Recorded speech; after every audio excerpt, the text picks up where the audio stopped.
Puji Tuhan, selamat hari Minggu buat orang semua. Shalom. Shalom. Sekali lagi shalom. Semua bersuka cita pagi hari ini. Amin. Bangkit berdiri sama-sama. Saudara berkati orang yang ada di samping kanan kiri. Bilang saya suka ada dekat saudara hari ini. Tuhan sudah membimbing, menuntun kita. Kita ada di tempat ini. Percayalah Tuhan hadir tengah-tengah kita, melawat setiap kita. Amin. Mari kita berikan tepuk tangan yang paling meriah buat Tuhan kita yang terhebat, Tuhan kita yang dahsyat. Semua pujian, hormat, kemuliaan hanya bagimu Tuhan Yesus Kristus, yang layak ditinggikan, layak dimuliakan.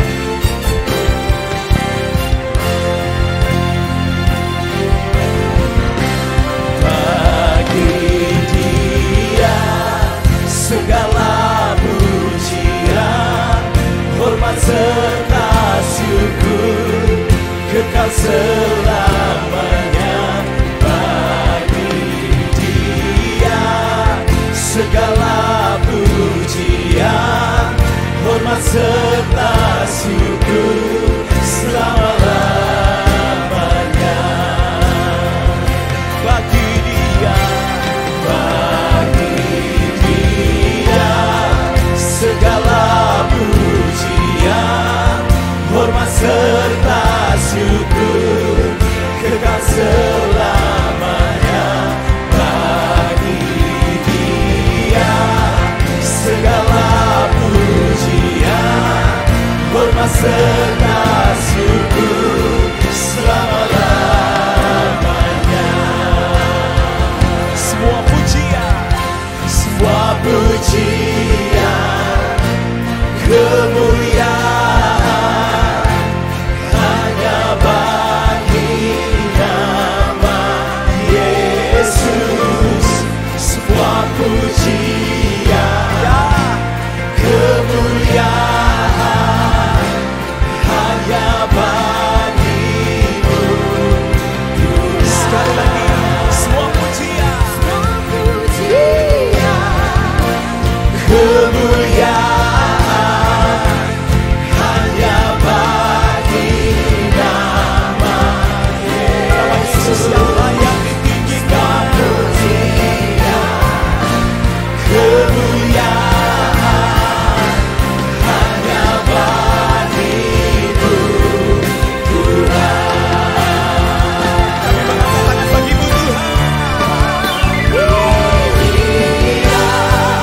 Segala pujian, hormat serta syukur kekal selamanya. Bagi Dia segala pujian, hormat serta syukur selama-lamanya. Semua pujian, kemuliaan hanya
bersorakan haleluya. Mari bersama berkatakan Mazmur 100 ayat pertama sampai ke-5. Bersorak-soraklah bagi Tuhan, hai seluruh bumi. Beribadahlah kepada Tuhan dengan sukacita. Datanglah ke hadapannya dengan sorak-sorai. Ketahuilah bahwa Tuhanlah Allah. Dialah yang menjadikan kita dan punya dialah kita, umatnya dan kawanan domba gembalaannya. Masuklah melalui pintu gerbangnya dengan nyanyian syukur, ke dalam pelatarannya dengan puji-pujian. Bersyukurlah kepadanya dan pujilah namanya. Sebab Tuhan itu baik, kasih setianya untuk selama-lamanya, dan kesetiaannya tetap turun-temurun. Sekali lagi ayat 5 kita baca bersama-sama sekali lagi. Sebab Tuhan itu baik, kasih setianya untuk selama-lamanya, dan kesetiaannya tetap turun-temurun. Haleluya. Sampai hari ini kami ada Tuhan. Bahkan pelayanan ini masih ada, berdiri cuma karena kemurahan Tuhan. Dan kami akan selalu berkata, Tuhan tetap baik buat kami. Terima kasih Tuhan Yesus. Sama-sama kami naikkan syukur kami kepadamu Tuhan, untuk pertolongan, penyertaan-Mu sampai hari ini buat kami. Dan di tempat ini Tuhan, bersama-sama kami persembahkan ungkapan syukur kami. Semua kami berkata, Tuhan baik, Tuhan baik, Tuhan baik. Untuk selama-lamanya Tuhan tetap baik. Terima kasih. Doa kami, berkaryalah di tengah-tengah kami Roh Kudus. Mulai dari awal, pertengahan sampai akhir. Kami percaya Kau hadir melepaskan berkat buat semua kami. Terima kasih, kami bersyukur kepadamu Tuhan. Dan kami memulaikan ibadah kedua. Kami tahbiskan dalam nama Bapa, Putra, dan Roh Kudus. Dalam nama Tuhan Yesus Kristus bersama berkata, amin. Yang selalu merasakan kebaikan Tuhan boleh lambaikan tangan sama-sama. Dan boleh kasih tepuk tangan yang terbaik buat Tuhan Yesus yang sungguh baik dalam hidup kita. Semua boleh tepuk tangan bersama-sama Bapak Ibu Saudara.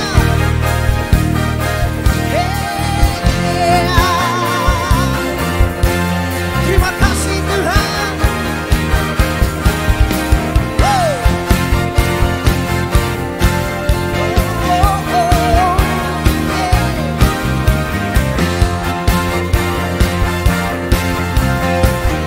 Bersama angkat suaramu katakan, ku masuki gerbangnya Tuhan dengan hati yang bersyukur. Ku bersorak memuji Tuhan, dialah sukacitaku. Sebab Dia baik, Dia sungguh baik, kasih setianya untuk selamanya. Sebab Dia baik, Dia sungguh baik, kasih setianya kekal selamanya.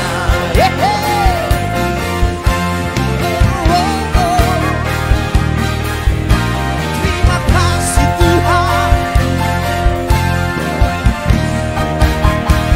Lagi katakan, ku nyanyikan pujian bagi-Nya dengan hati yang bersyukur. Ku rasakan kebaikan-Nya di sepanjang hidupku. Sebab Dia baik, Dia sungguh baik, kasih setianya untuk selamanya. Sebab Dia baik, Dia sungguh baik, kasih setianya kekal. Sebab Dia baik, Dia sungguh baik, kasih setianya untuk selamanya. Sebab Dia baik, Dia sungguh baik, kasih setianya kekal. Kasih-Nya tak pernah berubah, dulu, sekarang, dan selamanya. Terpujilah Tuhan, terpujilah Yesus, terpujilah Tuhan, terpujilah Yesus, terpujilah. Terpujilah namamu Yesus, terpujilah, haleluya Yesus. Sebab Dia baik, Dia sungguh baik. Boleh angkat jempol sama-sama buat Tuhan Yesus, come on. selamanya. Sebab Dia baik, Dia sungguh baik, kasih setianya kekal. Oh, sebab Dia baik, Dia sungguh baik, amin, kasih setianya untuk selamanya. Sebab Dia baik, Dia sungguh baik, kasih setianya kekal. Sebab Dia baik, Dia sungguh baik, kasih setianya untuk selamanya. Sebab Dia baik, Dia sungguh baik, kasih setianya kekal. Kasih setianya, kasih setianya kekal. Kasih setianya, kasih setianya kekal selamanya.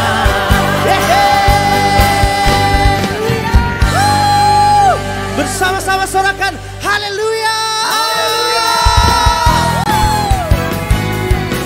Sebab Yesus sumber kekuatan di dalam hidup setiap kita.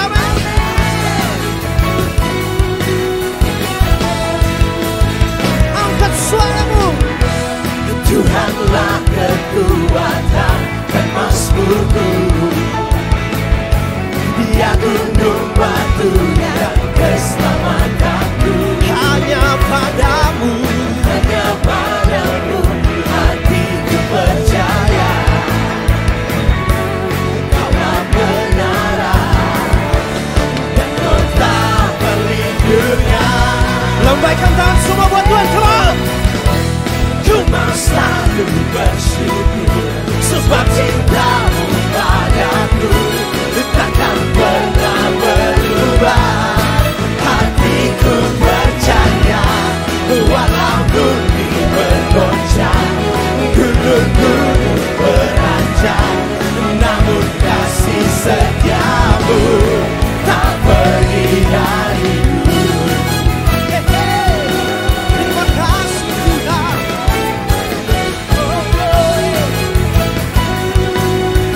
Sebab Tuhan sumber kekuatan. Tuhanlah kekuatan dan mazmurku. Dia gunung batu, Dia gunung batu dan keselamatanku. Hanya padamu hatiku percaya. Kaulah menara, kaulah menara dan kota perlindungan. Siap, come on. Ku mau selalu bersyukur sebab cintamu padaku takkan pernah berubah. Hatiku percaya walau bumi bergoncang, gunung-gunung beranjak, namun kasih setiamu tak pergi dariku. Musik memuji Tuhan. Semua tepuk tangan sama-sama buat Tuhanku.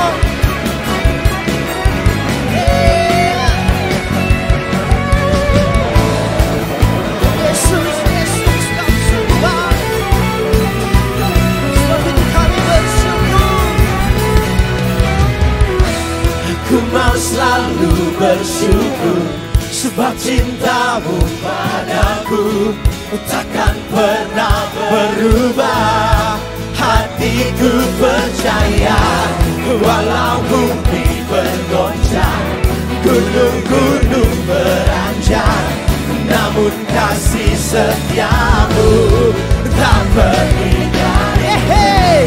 Ku mau selalu bersyukur sebab cintamu padaku takkan pernah berubah. Hatiku percaya walau bumi bergoncang, gunung-gunung beranjak, namun kasih setiamu tak pergi dariku. Kasih setiamu tak pergi dariku. Kasih setiamu tak pergi dariku.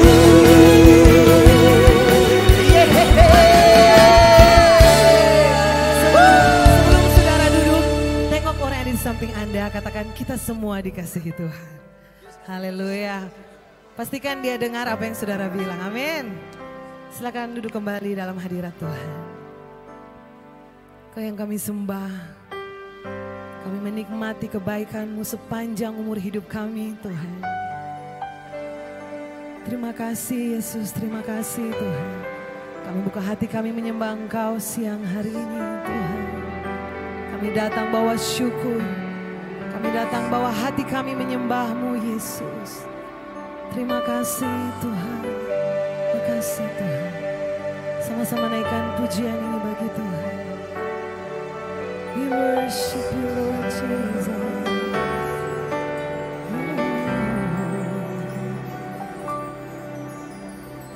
Ku datang ke hadirat-Mu membawa pujian dengan segenap hatiku.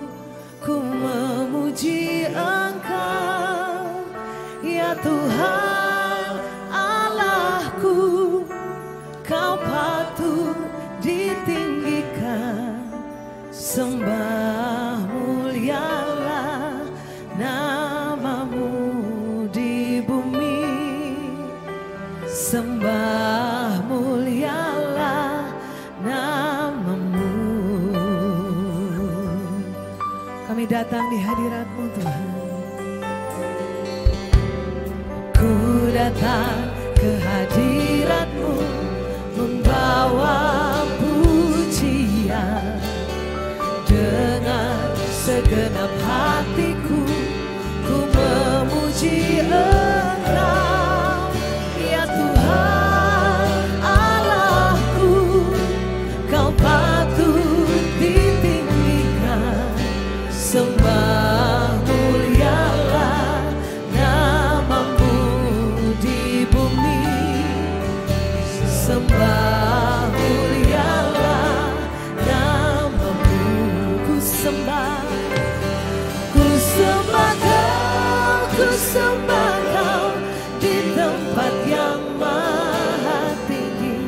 Segala puji, hormat, kemuliaan bagi-Mu Tuhan. Ku sembah Kau, ku sembah Kau di tempat yang maha kudus. Allahku, ya Rajaku,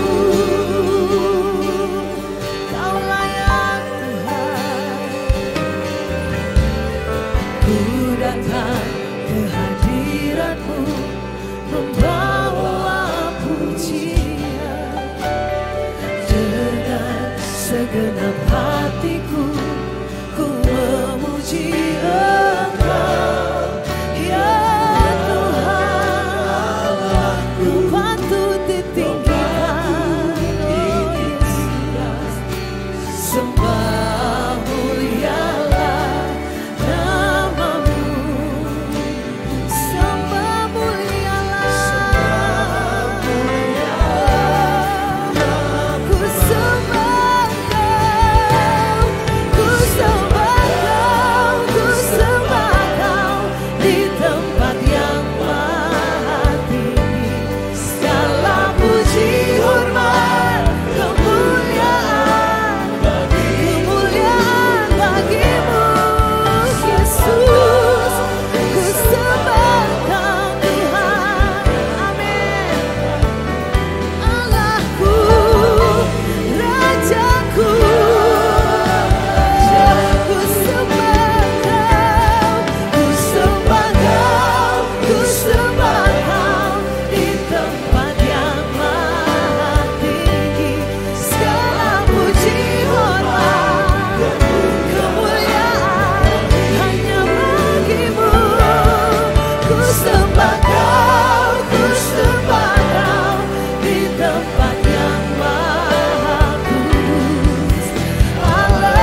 kita di hadapan Tuhan. Nyanyikan besar Allahku, besar Allahku. Amin Tuhan. Nyanyikan besar Allahku, selamanya besar. Ajaib Tuhan, Yesusku. Kau layak disembah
Besar Engkau Tuhan, namamu patut dipuji.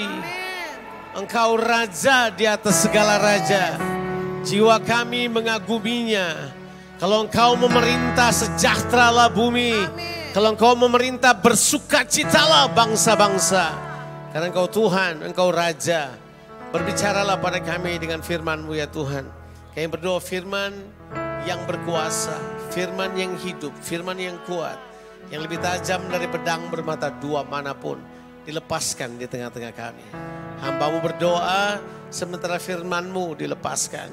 Sembuhkan yang sakit, kuatkan yang lemah. Amin. Tapi lebih daripada itu biar kami mengenal pribadi-Mu.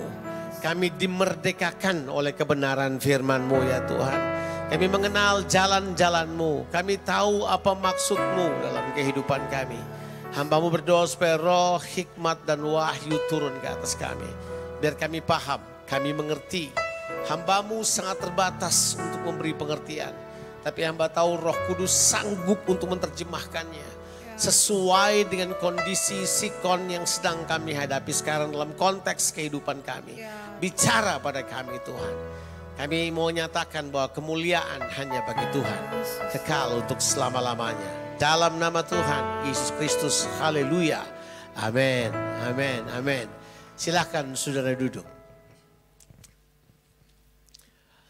Shalom saudara-saudara, apa kabar? Saya sendiri suara saya lebih keras dari saudara. Banyak begini ya.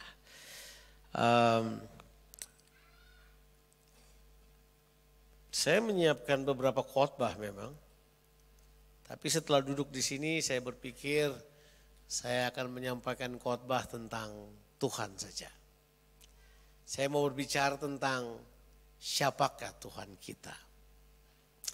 Saya ingin menyampaikan kebenaran ini karena as much saya mempelajari perjalanan kehidupan saya berjumpa dan kemudian mengenali Tuhan dan mengenal akan Tuhan itu memerdekakan sekali itu. Itu membuat kita secara langsung itu mengalami keubahan kehidupan kita. Dan biasanya keubahan itu terjadi disebabkan karena pikiran kita yang berubah. Ya, makanya di Alkitab pertobatan itu penting sekali. Ya, kadang-kala orang tuh mau pertobatan langsung kelihatan di kelakuan. Makanya banyak yang orang sandiwara di kelakuan. Tapi pertobatan tuh mesti di pikiran. Kalau pikirannya telah berubah, dengan sendirinya tindakannya juga akan berubah. Dan itu adalah hal yang penting sekali. Agama berusaha memaksa orang, enforcement dari luar, untuk berkata kepada orang kamu berubah kalau kamu buat 1, 2, 3 ini. Mereka langsung buat tanpa berpikir. Akhirnya cuma jadi seperti apa? Jamur di musim hujan, datang panas, datang tekanan, datang apa? Berubah semuanya. Tersapu bersih. Karakter mereka tidak terbangun kuat, kehidupan mereka tidak berakar dengan sangat baik. Mereka kemudian menjadi orang Kristen Senin Kemis. Senin tobat, Kamis kumat. Kemudian itu kemudian menjadi seperti itu. Tapi setelah belajar mengikut Tuhan, saya bukan tipe euforia.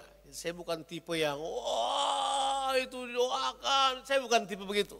Saya pulang, saya belajar, saya renungkan, saya pikirkan, saya kerjakan, saya lakukan. Gagal, saya coba lagi, saya praktek lagi.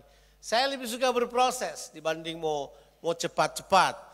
Zaman sekarang kan orang mau cepat. Siapa yang mau sehat maju ke depan didoakan. Sembuh sih memang, tapi besok langsung mati. Karena tidak pernah berubah pola hidup kan. So sakit lama terus minta diobahkan kayak gitu aja. Enggak. Berproses itu lebih bagus. Berproses lebih bagus. Orang cuma mau hasilnya, nggak mau prosesnya. Nah, apa yang saya bakal khotbahkan buat saudara ini, saya berharap ini akan challenge saudara lebih banyak. Sebab ini saya tidak mau khotbahkan tentang saya atau apapun. Saya ingin mengkhotbahkan tentang Tuhan. Mari kita membaca Mazmur 98. Kalau saudara membaca Mazmur, saudara tahu sejak Mazmur 90 terjadi perubahan penulis. Ya. Mazmur 90 ditulis oleh Musa. Mazmur 91 diperkirakan Musa juga. Tapi mulai Mazmur 92 seterusnya sampai Mazmur 100 tadi yang dikutip oleh pemimpin pujian yang kita baca sama-sama tadi. Itu satu paket dari Mazmur 93, 94, 95, 96, 97, 98, 99, 100. Satu paket itu Mazmur itu. Kurang lebih 7 pasal itu didedikasikan untuk Tuhan. Dan ada 3 kata penting yang didedikasikan itu. Yang pertama, Tuhan sebagai hakim yang adil. Tuhan sebagai raja yang paling banyak. Terus kemudian Tuhan sebagai juru selamat. So, mari kita lihat hal tersebut di Mazmur 98. Mazmur 98 ini adalah Mazmur paling terkenal. Mengapa saya bilang Mazmur paling terkenal? Sebab Mazmur ini adalah Mazmur yang dinyanyikan oleh orang itu. Lagunya berjudul Joy to the World. Pernah dengar Joy to the World? Joy to the world, the Lord has come.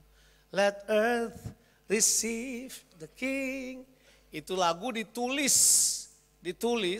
oleh Isaac Watts. Tapi lagunya diambil dari lagu yang ditulis oleh George Handel. George Handel punya lagu bukan Messiah, judulnya ada satu oratorio yang lain yang diambil lagunya. Jadi itu Isaac Watts menulis dan lagu itu menggambarkan betul bahwa sukacita kalau Tuhan memerintah. Kita baca deh ayatnya yuk, mari dive in. Dan kemudian kita langsung membahas ayat-ayat ini dari kitab Mazmur pasalnya yang ke-98. Mazmur 98, kita baca ayatnya yang pertama sampai 9. Cuman ada 9 ayat dari Mazmur pasalnya yang ke-98 ini. Mari kita baca sama-sama. Oke. Mazmur, nyanyikan nyanyian baru bagi Tuhan sebab Ia telah melakukan perbuatan-perbuatan yang ajaib. Keselamatan telah dikerjakan kepadanya oleh tangan kanannya, oleh lengannya yang kudus. Tuhan telah memperkenalkan keselamatan yang daripadanya, telah menyatakan keadilannya di depan mata bangsa-bangsa. Ia mengingat kasih setia dan kesetiaannya terhadap kaum Israel.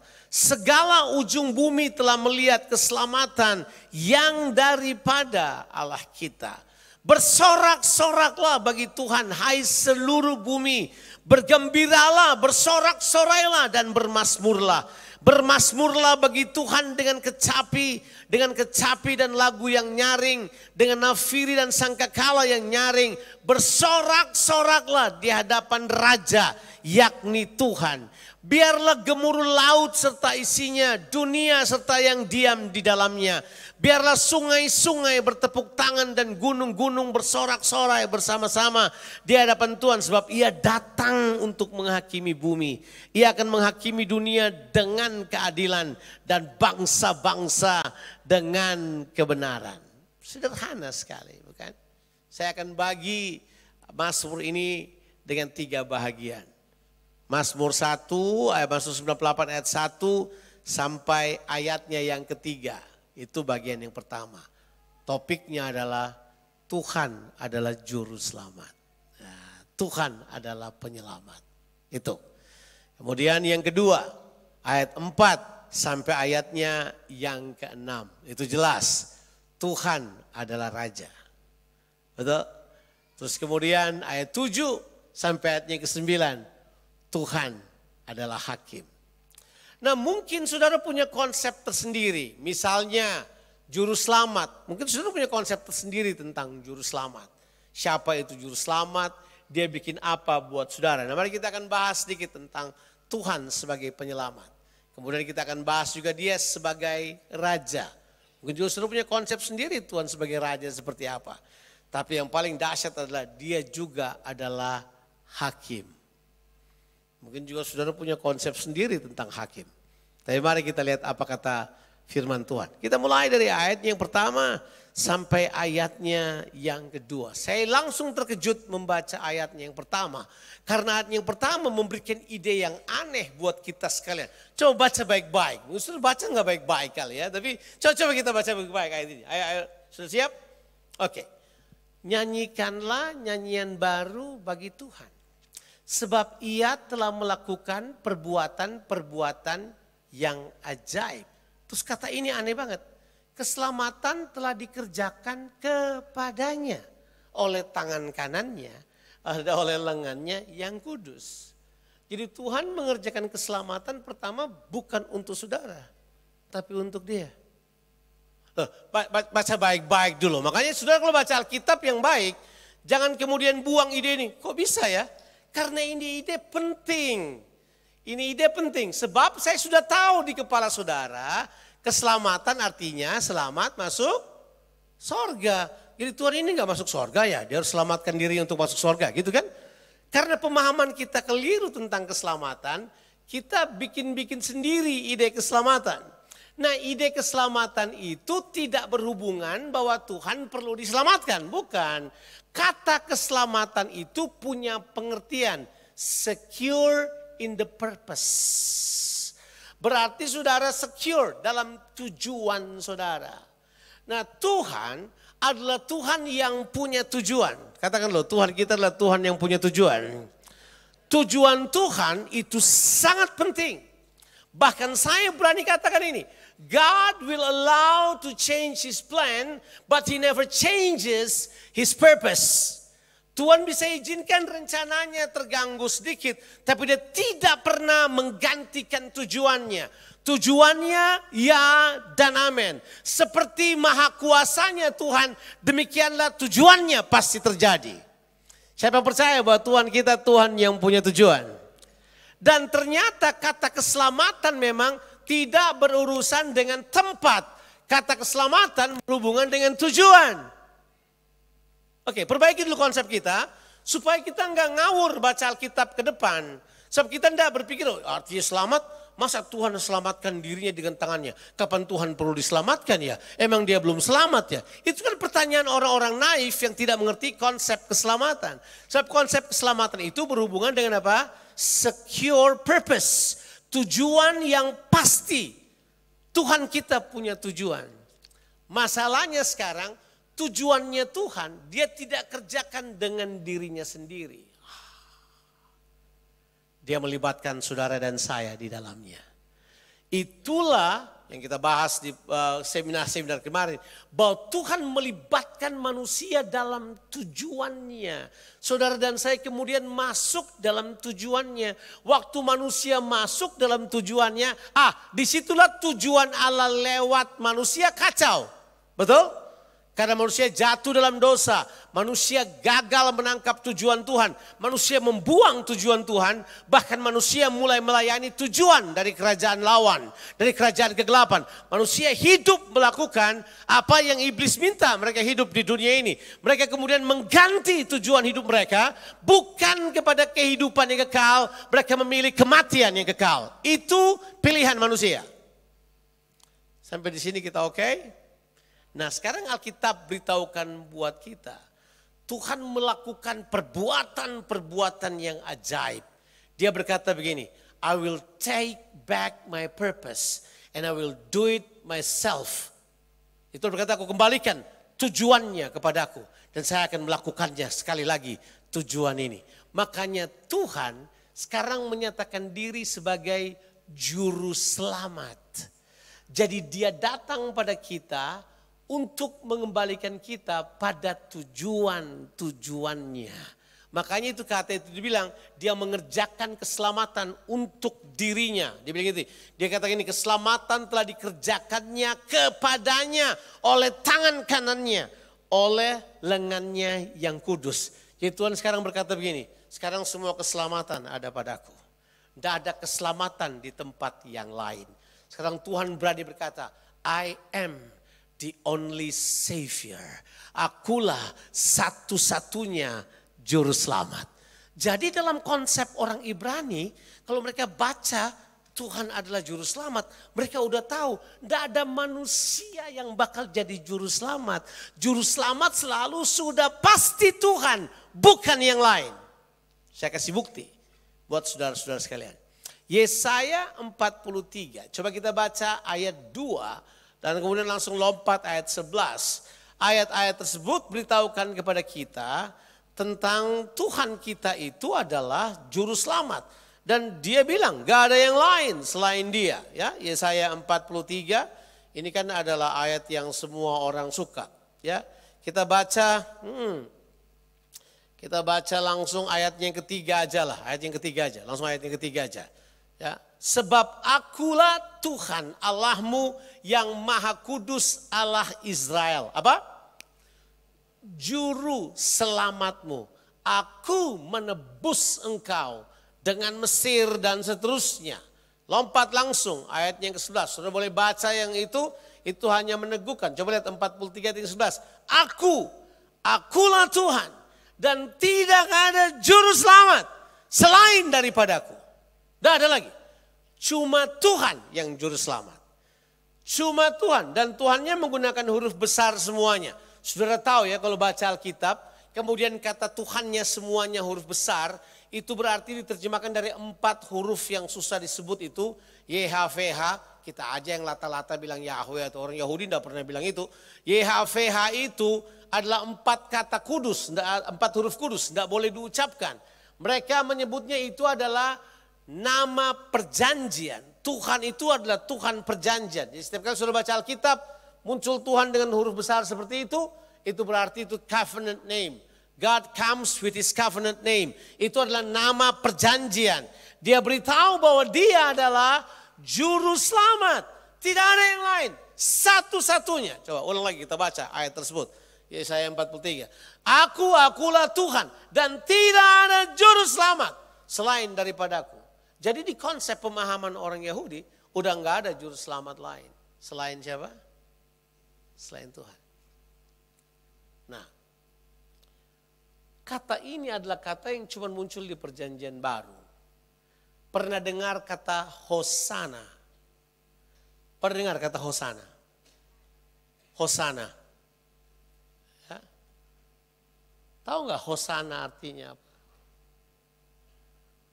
Hosana itu artinya selamat. Juru selamat. Diselamatkan. Itu baru muncul di perjanjian baru.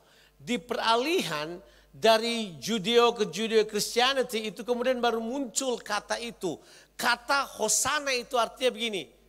Selamatkan kami. Save our soul. Kami butuh keselamatan dari Tuhan. Kami butuh kembali pada tujuan Tuhan. Ya, kalau saudara pergi ke Israel dan tanya rabi-rabi Israel, apakah pernah ada bahwa orang Yahudi punya pemikiran bahwa selamat artinya masuk surga? Enggak ada. Itu enggak ada di pemikiran rabi Yahudi, enggak ada. Karena memang mereka tidak berpikir begitu. Mereka sudah tahu bahwa yang selamat namanya berarti tujuan Tuhan yang terlaksana. Jadi hari ini saya mau katakan kepada saudara, keselamatan itu artinya dikembalikan pada tujuan Tuhan. Keselamatan itu artinya saudara dikembalikan pada tujuan Tuhan. Nah, apakah tujuan Tuhan? Tidak perlu kita pintar untuk mengetahui apakah tujuan Tuhan. Tapi tujuan Tuhan tertulis di dalam kitab Kejadian pasalnya yang pertama ayat yang ke-26. Tujuan Tuhan atas manusia udah jelas. Serupa dengan gambarnya dan memerintah bersama dia. Itu tujuan Tuhan atas manusia. Tujuannya adalah serupa dengan gambarnya dan memerintah bersama dengan dia. Keserupaan perlu, memerintah juga perlu. Saya sebagai orang percaya, saya sudah 40 tahun terlibat dalam pelayanan, terlibat dalam banyak hal. Kesalahan kita konsentrasi terbanyak hanya pada keserupaan. Lupa pengelolaan.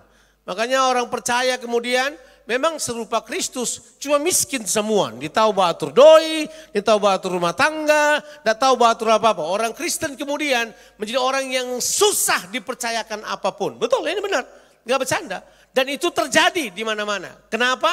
Karena kita konsentrasi pada keserupaan, tidak konsentrasi kepada penata layanan, tidak konsentrasi kepada menjadi pengelola yang baik. Tidak konsentrasi menjadi orang yang menjadi partner kerja Tuhan yang dipercayai oleh Tuhan. Kita kemudian sangat pasrah karena konsep keselamatan kita bukan tujuan Tuhan. Konsep keselamatan kita yang penting masuk sorga. Jadi akhirnya kita tidak peduli tujuan Tuhan. Coba tanya orang percaya, apakah tujuan Tuhan buat kamu? Masuk sorga, selesai, minus. Apa tujuan Tuhan buat kamu? Terima berkat, minus.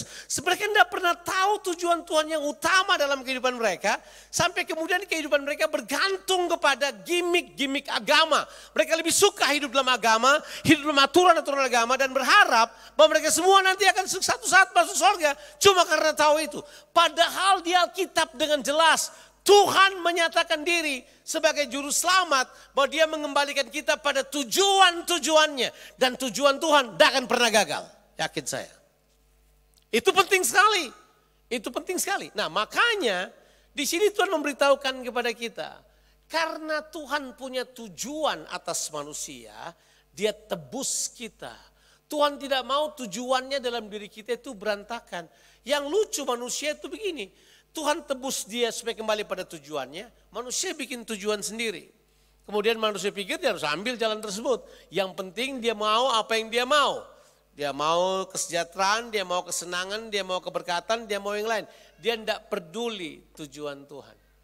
Saudara mesti tahu, keselamatan itu adalah dikembalikan pada tujuan. Berarti keselamatan punya tujuan, betul kan? Keselamatan punya tujuan. Nah ini masalahnya. Dosen saya berkata kepada saya begini, sudah lama sekali. Saya tidak tahu kenapa dia berkata demikian juga pada saya.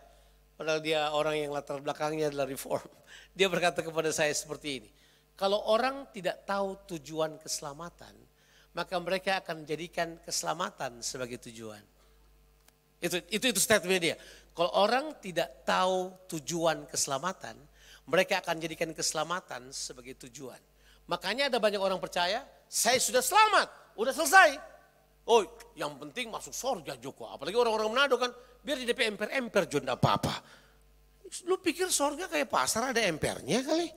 Enggak, jadi kemudian mereka berpikir yang penting masuk surga. Itu adalah pemahaman yang sama sekali non-biblical. Tidak alkitabiah. Makanya mereka kemudian hidup seenaknya. Kerjakan apapun seenaknya. Mereka gagal mengenali Tuhan sebagai juru selamatmu. Ayat yang keempat. Yang orang tidak suka sekali. Ini yang ditulis di Alkitab. Kalau saudara baca di Yesaya 43 ayatnya yang keempat. Oleh karena engkau berharga di mataku. Jadi manusia berharga loh. Ya, dan mulia dan aku ini mengasihi engkau. Maka aku memberikan manusia sebagai gantimu. Itu penebusan namanya. Karena kita berharga. Kenapa kita jadi berharga? Mau tahu kenapa saudara berharga? Jawabannya simpel. Karena saudara punya gambar Allah dan saudara punya tujuan Allah dalam saudara. Makanya saudara berharga. Kalau manusia tanpa punya tujuan Tuhan, sama dengan yang lain, udah. Tapi karena manusia punya gambar Allah dan manusia punya tujuan Allah, makanya mereka menjadi sangat penting di mata Tuhan. Makanya dia bilang aku memberi manusia sebagai gantimu. Itu berarti Tuhan menebus kita. Memberi sebagai ganti itu adalah tebusan. Itu Yesaya 43 tadi saya baca ayatnya yang keempat. Coba kembali ke kitab Mazmur 98 tadi. Itu kata powerful. Dibilang dengan Alkitab buat kita bahwa Tuhan melakukan pekerjaan-pekerjaan yang besar supaya dia bisa menebus kita. Apa pekerjaan yang terbesar? Saya baca di Alkitab. Pekerjaan yang terbesar. Yesaya juga bilang, siapa yang mau percaya kalau dengar ini? Apa pekerjaan yang besar? Yesus mati di salib. Itu karya terbesar. Tidak salah Sarisi Morangkir. Itu enggak salah. Saya yakin itu pewahyuan dari Tuhan buat dia. Karya terbesar adalah pengorbanan Tuhan di salib buat kita. Itu jelas dicatat oleh Alkitab.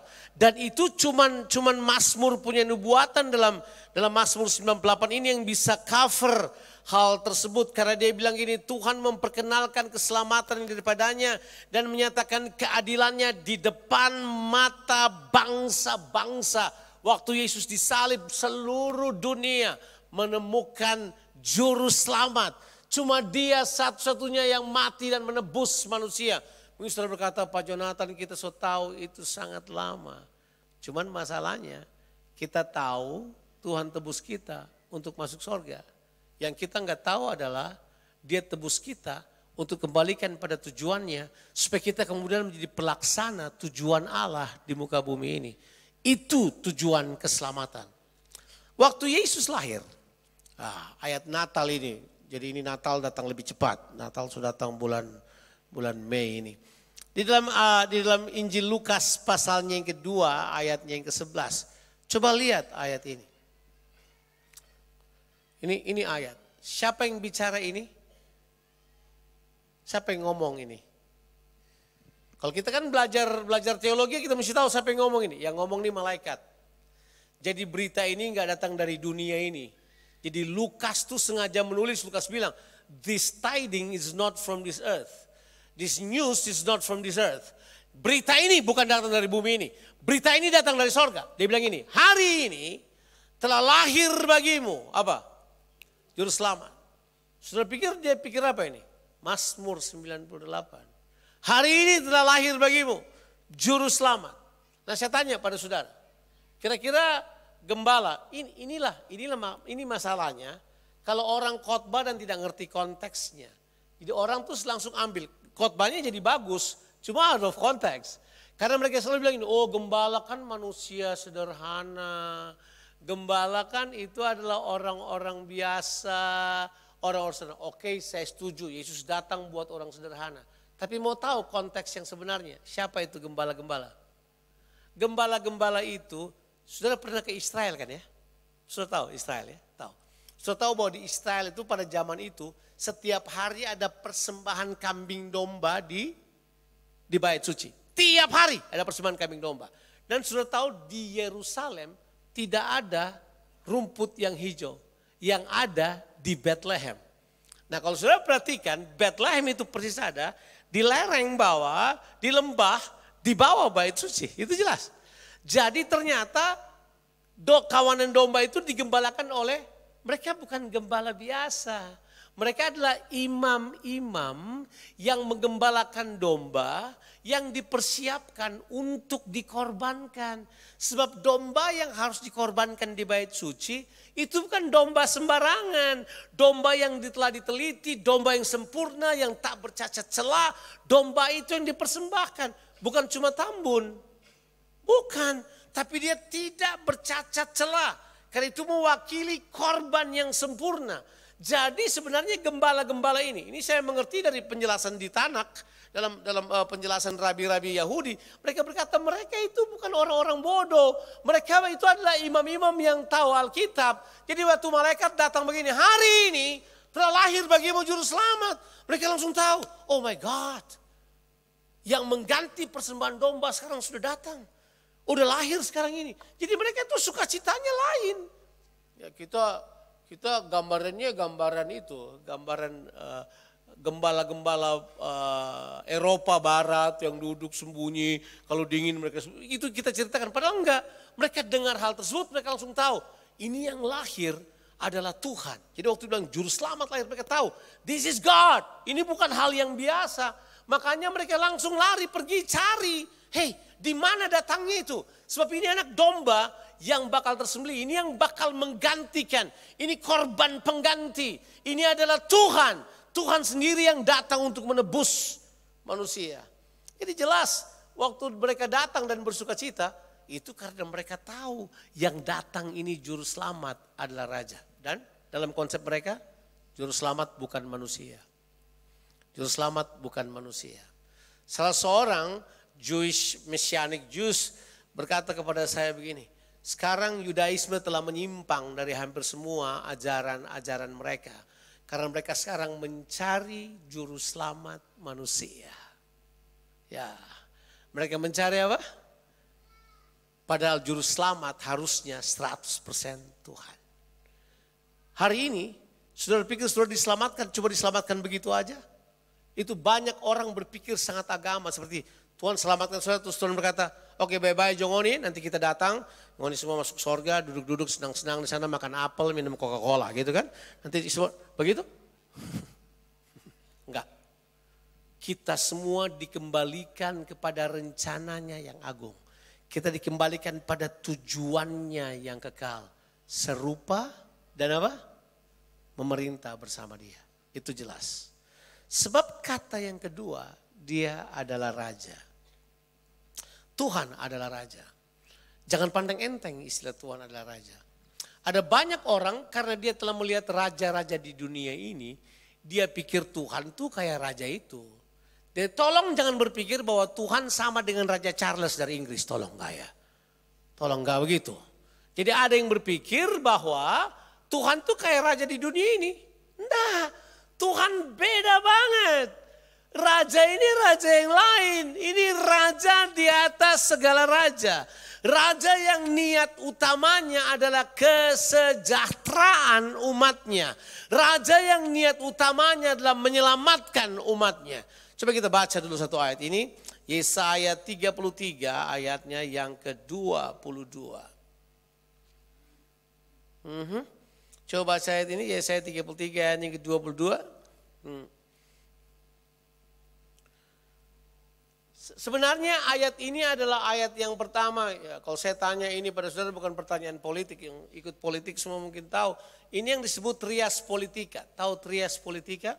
Montesquieu itu adalah pencetus trias politika. Sebenarnya bukan Montesquieu yang memulainya. Yang memulainya adalah Yesaya 33 ayat 22. Jadi pembagian kekuasaan sudah ada di Alkitab dari awal. Coba lihat, Alkitab beritahu kepada kita. Tuhan adalah apa? Yudikatif. Tuhan ialah pemberi hukum bagi kita, legislatif. Dan Tuhan ialah apa? Raja kita, eksekutif. Baru kata dipakai, dia akan menyelamatkan kita. Kata menyelamatkan itu Yashah. Itu artinya dia mensejahterakan kita. Sebab raja punya tujuan cuma satu. Mensejahterakan umatnya. Raja mau orang tahu his benevolent wisdom. Orang tahu bagaimana hikmatnya yang tinggi. Keinginannya untuk memberkati kita. Tuhan tidak pernah berniat jahat pada saudara. Tuhan tidak pernah menciptakan saudara untuk membinasakan saudara. Tuhan tidak punya niat itu. Dia mau supaya saudara selamat. Dia mau supaya saudara sejahtera. Dia menginginkan tidak satu orang pun yang binasa. Tapi semua orang bertobat, berbalik mengenal Allah dan diselamatkan. 100% saya percaya itu. Tuhan kita berniat sangat baik untuk kita. Nah kita punya masalah. Kaki baru tasontong sedikit, saya bilang Tuhan yang jahat. Yang tasontong kita, yang salah jalan kita, yang salah Tuhan. Coba saudara bayangkan. Kita ini orang percaya kayak begitu kan? Apa yang terjadi? Karena kita punya konsentrasi seolah-olah Tuhan mau, sepertinya Tuhan protek kita kayak apa begitu. Enggak, saudara diberikan kehendak bebas. Pilihan-pilihan kita sangat menentukan. Dia sebagai raja, dia udah beritahu. Saya punya tujuan cuma satu. Hukum saya berikan, itu, ya kan? Apalagi dia kasih hukum buat kita, dia kasih ketetapan buat kita. Tujuannya cuma satu, supaya dia bisa selamatkan kita. Nggak tahu kalau sudah membaca Alkitab, di Kingdom Theology kita membahas, tapi saya singgung sedikit aja. Kalau saudara baca Alkitab ya. Entah perjanjian lama, entah perjanjian baru. Kalau saudara buka Alkitab, kata pertama yang muncul apa? Buka Alkitab pertama, pada mulanya. Ya kan? Pada mulanya itu bahasa Ibraninya adalah Bereshit. Bereshit. B pada Reshit mulanya. Tapi kata Reshit itu artinya bukan cuma pada mulanya. Artinya dia punya nomina kata, punya arti. Yang pertama adalah memerintah, penguasa, yang sulung, yang utama, raja. Jadi sebenarnya orang Ibrani, kalau dia buka Alkitab, baca pada mulanya, mereka sudah tahu bahwa Alkitab itu adalah kitab tentang raja dan kerajaannya. Mereka udah tahu itu. Karena mereka udah tahu artinya. Mereka udah tahu artinya. Aneh, arti Bereshit itu artinya yang sulung, yang utama, yang itu tuh artinya. Kan Yesus disebut sebagai yang sulung kan. Itu sama juga. Mungkin saudara pikir bahasa Ibrani berat banget. Tapi coba kita lihat Injil Yohanes pasalnya yang pertama, ayat yang pertama. Kalau saudara pembelajar etimologis, saudara tahu kata yang dipakai di dalamnya menggunakan kata apa? Pada mulanya. Mau tahu kata pada mulanya menggunakan kata apa? Arke. Tahu apa artinya arke? Penghulu, penguasa, raja yang memerintah. Jadi waktu mereka baca, arke. Ini bukan cuma awal dari segala sesuatu, tapi ini cerita tentang penguasa, ini cerita tentang raja dan umatnya, itu jelas, itu gak bercanda. Begitulah Alkitab dimulai, either perjanjian lama ataupun perjanjian baru. Karena Tuhan memang harus dikenal sebagai Raja. Saya mau katakan pada saudara, pengenalan kita belum lengkap. Kalau kita cuma kenal Tuhan sebagai Juru Selamat, kenal Dia sebagai Bapa, kenal Dia sebagai Pencipta, Dia harus dikenal sebagai Raja. Sebab tema itu adalah tema yang paling konsisten dari Kejadian sampai Wahyu, bahwa Tuhan adalah Raja. Dan Dia bukan cuma Raja biasa, Dia Raja kekal. Dan Dia bukan cuma Raja kekal, Dia memerintah dengan adil dan mensejahterakan. Dia bukan cuma memerintah dengan adil dan mensejahterakan, Dia mau semua warganya, semua citizennya mewarisi apa yang Dia miliki. Kurang apa lagi ini Raja, coba bayangkan. Dia mau semua menikmatinya. He wants his people to enjoy. Makanya benar Alkitab bilang, kalau Raja itu memerintah, bumi bersuka cita. Bumi bersuka cita sebab dia tahu Raja ini bukan Raja kikir. Raja ini beda dengan monarki. Raja ini beda dengan sultan-sultan zaman Ottoman. Raja ini beda dengan semua khilafah atau apapun. Gereja harus mengerti bahwa Raja ini adalah Raja yang berkata begini, hidupku akan kupersembahkan bagimu.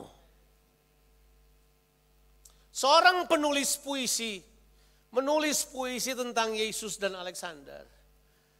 Dalam buku Love Covers, dia menulis buku, Paul Bilheimer mengutip puisi itu. Puisi itu memulai dengan kata yang unik. Jesus and Alexander died at the age of 33. Jadi Yesus dan Alexander mati di usia 33. Kedua-duanya mendirikan kerajaan. Yang satu mendirikan kerajaan dengan darah orang lain yang dengan haus dia tumpahkan dan dia hancurkan. Tapi yang satu mendirikan kerajaan dengan darahnya sendiri untuk menyelamatkan jutaan manusia yang berdosa. Di endingnya cuma dikasih tahu begini, which king do you after? Raja yang seperti apa yang kamu cari? Raja ini jelas, dia raja yang begitu mengasihi tiap citizennya. Bayangkan, hanya di kerajaan Allah, dengarkan, hanya di kerajaan Allah, di mana semua warganya adalah raja-raja juga. Sudah lihat saya? Oh, kita cuma petani biasa, miskin, dah kamu raja. Sebab Alkitab bilang kita ini bangsa yang khusus. Kita ini namanya royal priesthood. Tahu artinya royal priesthood? Suatu kerajaan yang isinya imam dan raja. Kerajaannya penuh dengan imam, penuh dengan raja.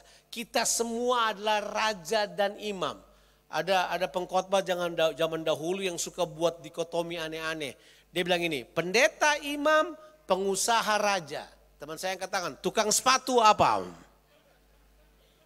Enggak, yang dimaksud bahwa kita ini imam dan raja, semua kita imam, semua kita raja. Sebab raja kita begitu rupa, dia mau apa yang dia miliki diwarisi oleh orang-orang yang ada di dalam kerajaannya. Itu dia, raja ini, raja yang dahsyat. Makanya kita bilang, kalau raja ini memerintah, bersukacitalah bumi. Sekarang yang ketiga. Tuhan adalah hakim. Baca baik-baik juga, dia bilang sama. Kalau Tuhan jadi hakim, bersukacitalah bumi. Menurut saudara, hakim biasanya dekat dengan apa? Oke, ayolah pura-pura nggak tahu lagi. Hakim dekat hukum dan hukuman. Cuman itu aja kan. Jadi hakim itu dekat hukum dan hukuman. Kalau terjemahan bahasa Inggrisnya, ya kita mesti tahu bahwa yang disebut dengan judge itu adalah people who judge people and punish people. Jadi yang ada adalah penghukuman. Makanya tiba-tiba Mazmur 98 datang dan dia berkata gini, lain Pak, hakim yang ini beda. Makanya dunia senang kalau hakim ini datang. Saya mau dihakimi oleh Tuhan. Sebab hakim kita beda. Beda. Oke, kapan-kapan sudah baca Mazmur 68 ayat 19 atau ayat 20. Coba. Mazmur itu dia bilang begini, Tuhan kita, itu konteksnya hakim. Dia itu datang sebagai hakim yang menanggung bagi kita. Jadi dia bukan hakim yang menghukum, dia hakim yang menanggung. Oke, ulang. Orang pe otak tidak berjalan bagus. Hakim menanggung. Mana bisa. Tapi itu yang ditulis di Alkitab. Dia menanggung bagi kita. 68:20 Mazmur. Gitu. Dia bilang gini. Allah bagi, ini 21 kote. Coba yang 20. Ini 19 berarti ya. Terpujilah Tuhan hari demi hari. Ia menanggung bagi kita. Ya, Allah adalah keselamatan kita. Itu konsepnya penghakiman. Saudara bayangkan, dia menanggung bagi kita. Jadi begini dia bicara. Oke, sekarang saya bersalah. Saudara bersalah? Saudara bersalah? Oh, di ruangan ini gak ada yang bersalah ya? Kita semua bersalah. Kita di hadapan hakim ini. Hakim yang luar biasa. Dan kita tidak bisa bayar dosa kita. Tidak bisa. Bayarnya adalah you have to die. The wages of sin is death. Upah dari dosa adalah kematian. Sekarang tiba-tiba berdiri di depan hakim. Hakim lihat, hakim bilang ini. Kau pasti tidak bisa tanggung. Kau kere, kau bangkrut, kau pendek, kau hitam, kau Ambon, Manado, tidak laku. You need to die now. Tapi dia pikir-pikir sebentar. Enggak. Kau boleh hitam pendek, tidak jelas. Tapi ada tujuanku dalam kehidupanmu. Gini, kesalahanmu saya tanggung. Kamu gak bersalah lagi. Saudara tahu, waktu saya mengerti kebenaran ini, saya lompat dari kursi, saya menari-nari setengah jam lamanya. Karena Tuhan berkata, no, kamu gak salah lagi. Saya tanggung kesalahanmu. Saya gak percaya dong. Enggak lah, mana mungkin. Saya berdosa banget, saya berantakan banget, saya rusak banget. Tuhan berkata, no, saya ambil seluruhnya. Saya pikul seluruhnya. Saya menanggung bagi kamu. Selesai, men. Hanya begitu, dia tanggung kita. Makanya penghakiman Tuhan, kalau Inggrisnya bilang gini, the judgment of God is not punitive, but is restorative. Jadi penghukuman Tuhan itu, penghakiman Tuhan itu bukan penghukuman, tetapi pemulihan. Tuhan pulihkan kita, dia tanggung kita, dia pulihkan semuanya bagi kita. Karena dia adalah hakim. Jadi waktu dia datang nanti dia mau berkata kepada umat Tuhan, kamu yang teraniaya, kamu yang sakit, kamu yang disalah mengerti oleh orang, karena kebenaran kamu bisa, kamu akan aku ambil. Karena aku adalah hakim yang adil. Aku tidak menghukum tapi aku menanggung. Saudara lihat saya? Udah sejauh ini. Nah, yang ini tidak sampai di pikiranmu. Karena itu juga tidak sampai di pikiran saya. Yang bisa buat ini cuma dia. Sebab cuma dia yang bisa tanggung kita. Makanya dia berkata ini, udah gak usah. Kamu gak kuat, saya tanggung. Dan Alkitab bilang, dia gak tanggung kita cuma satu kali. Coba ayat yang tadi berkata apa? Hari demi hari, ia menanggung bagi kita. Come on, hakim di mana yang kayak begini? Makanya ditulis di Alkitab, di Mazmur 98 ini dia berkata begini, kalau dia jadi hakim memerintah, laut bertepik sorak, gunung-gunung bersukaria, karena hakim ini datang, dia menanggung bagi kita. Dia berkata gini, I'm not punishing you, I restore you. Kalau begini saya mau dihakimi oleh Tuhan, saya mau. Makanya benar Daud. Satu kali Daud buat kesalahan yang paling malang. Kesalahan ini dia menjadi sombong. Udah sombong loh ini. Udah sombong. Daud atas desakan Yoab, dia kemudian suruh hitung semua penduduk Israel. Dia buat caca jiwa. Padahal Tuhan bilang jangan, nanti kamu sombong. Tapi karena dia udah sombong, gak ada yang bisa nasihati dia lagi. Dia kemudian suruh hitung itu. Tuhan marah. Bang. Tuhan hantam, orang mulai mati kena sampar di mana-mana. Daud kemudian datang kepada Tuhan. Kemudian ini perkataannya, lebih baik jatuh ke tangan Tuhan. Karena kalau jatuh ke dalam tangan Tuhan selalu ada harapan. My God, Daud rupanya tahu bahwa kalau Tuhan, kalau dia hakimi kita, dia tidak hancurkan kita. Dia pulihkan kita.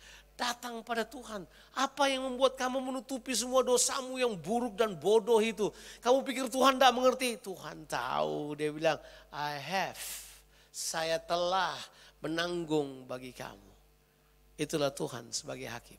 Kalau ada saat di mana kita merayakan Tuhan, rayakan Dia sebagai juru selamat, rayakan Dia sebagai raja, rayakan Dia sebagai hakim. Tuhan Yesus memberkati saudara. Mari kita berdoa. Beberapa saat kita datang pada Tuhan dan berdoa. Saya berharap saudara menemukan, saudara mengenal pribadi Tuhan yang mengasihi saudara. Dia ada dan Dia sangat mengasihi kita. Mari tundukkan kepala saudara. Bapa di sorga, hamba-Mu rendahkan hati. Kami semua merendahkan diri kami di hadapan tangan Tuhan yang kuat. Kami berdoa supaya Tuhan Yesus, Engkau telah menyatakan ketiga-tiga ini, Engkau Raja, Engkau Juru Selamat, Engkau Hakim. Engkau akan datang kali yang kedua menghakimi dunia ini. Tapi keriduan-Mu adalah supaya kami semua didapati seperti yang Kau kehendaki kami dapati. Bantu kami Tuhan, untuk hidup seperti yang Kau mau kami hidup. Thank you. Kalau banyak saudara-saudaraku hari ini lebih banyak terhukum. Mereka ada di gereja merasa terhukum. Mereka aja di persekutuan merasa terhukum karena kesalahan mereka. Biar mereka bertemu dengan hakim yang menanggung bagi mereka. Hakim yang pulihkan mereka. Hakim yang bukan punitive tapi hakim yang restoratif. Yang pulihkan kehidupan mereka dan memperbaharui mereka. Tuhan, aku berdoa. Wahyukan diri-Mu lebih lagi atas jemaat ini. Mereka pulang dengan pewahyuan baru. Sehingga mereka akan bersuka cita. Karena Tuhan menjadi Raja. Mereka bersuka cita. Benar seperti kata Isaac Watts. Joy to the world. Because the Lord has come. Amin. Let the earth receive her king. Bahwa rajanya datang untuk memerintah. Aku berdoa berkat-Mu turun atas umat. Dalam nama Yesus. Amin. God bless you.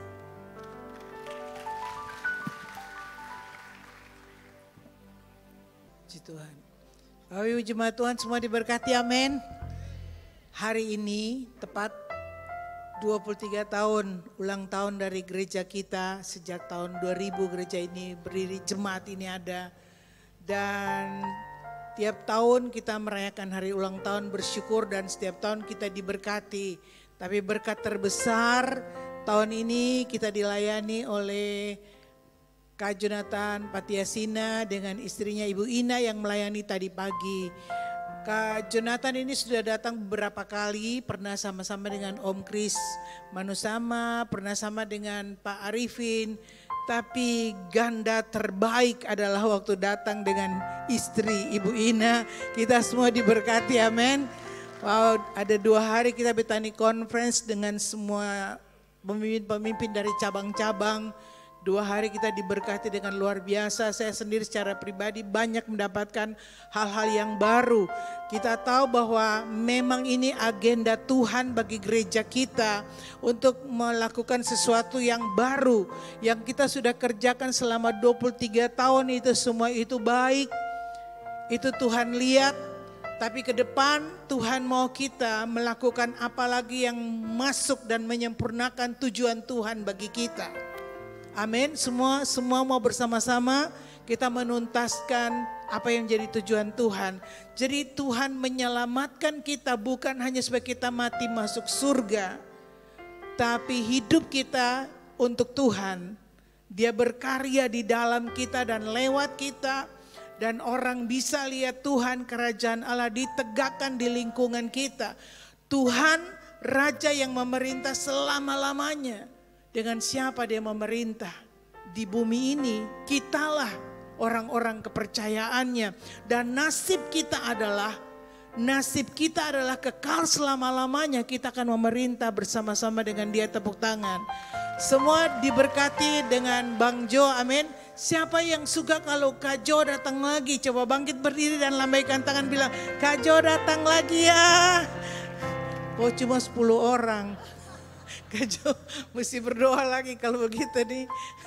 Semua diberkati dengan kehadiran Kak Jo dan Bu Ina, dan terima kasih sekali sudah meninggalkan pelayanan yang ada di Melbourne dan datang khusus buat kita ulang tahun kita kali ini. Tuhan memberkati keluarga dan pelayanan di mana saja Kak Jo dan Bu Ina berada, dan terus kerajaan Allah ditegakkan. Amin. Mari kita bangkit berdiri, kita akan mengakhiri ibadah kita. Terima kasih Kau Tuhan. Tuhan yang selamatkanku. Terima kasih Yesus. Kau Tuhan yang pulihkanku. Terima kasih.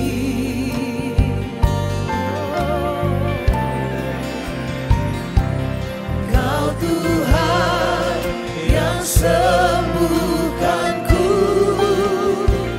terima kasih Yesus. Kau Tuhan memberkatiku, terima kasih. Segala pujian, pujian dan syukur hanya bagimu Yesus. Dengan apakah ku balas kasih-Mu? Segala hormat, segala hormat kemuliaan hanyalah yang bagimu. Ku sembah Yesus seumur hidupku. Segala pujian,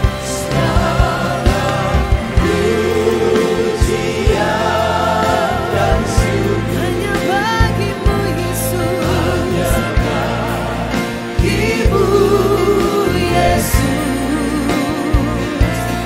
dengan apakah ku balas kasih-Mu? Segala hormat kemuliaan hanyalah yang bagimu. Ku sembah Yesus seumur hidupku.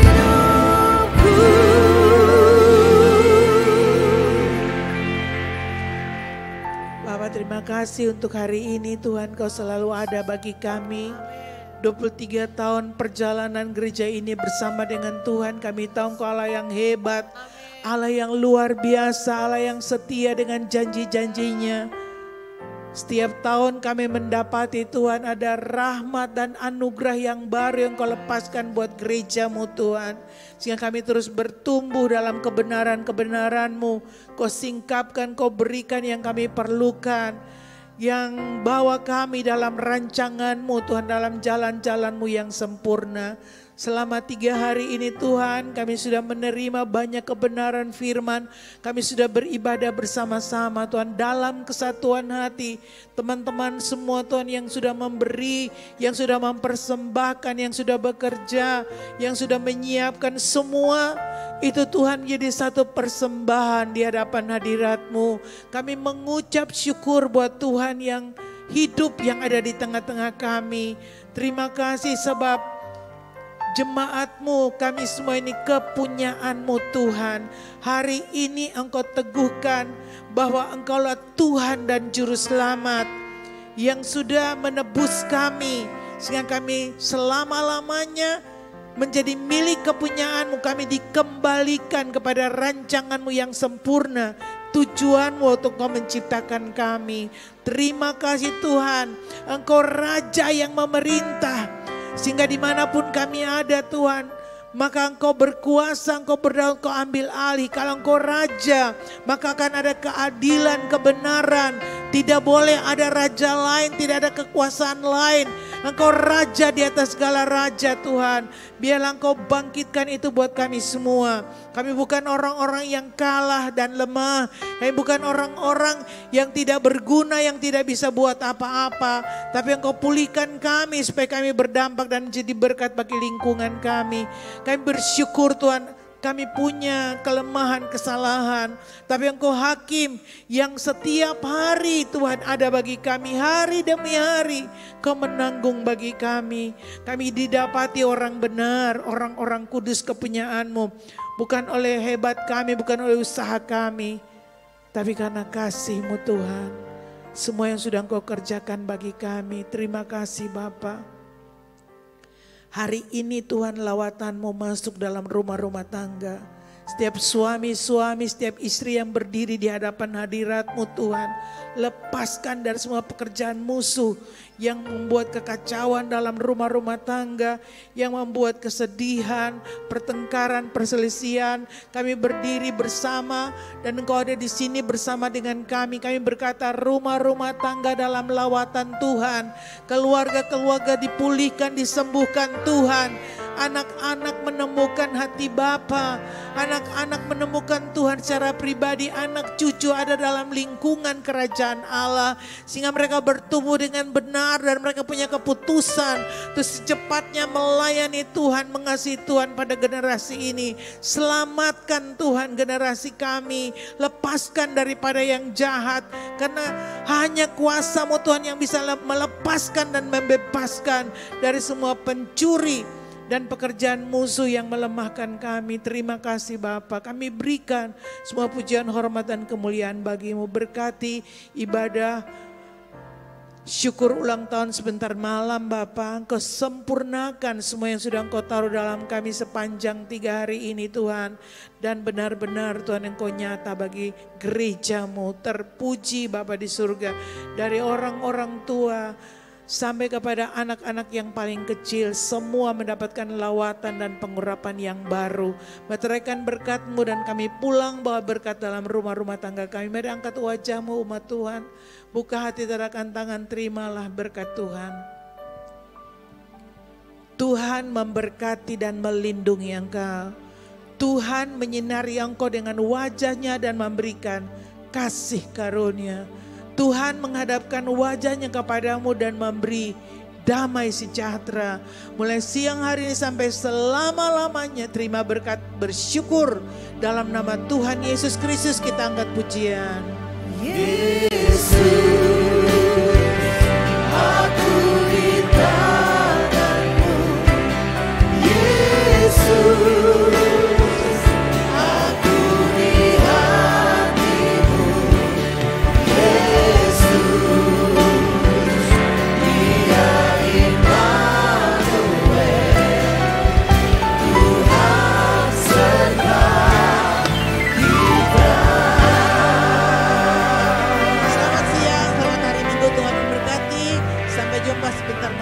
Jam 6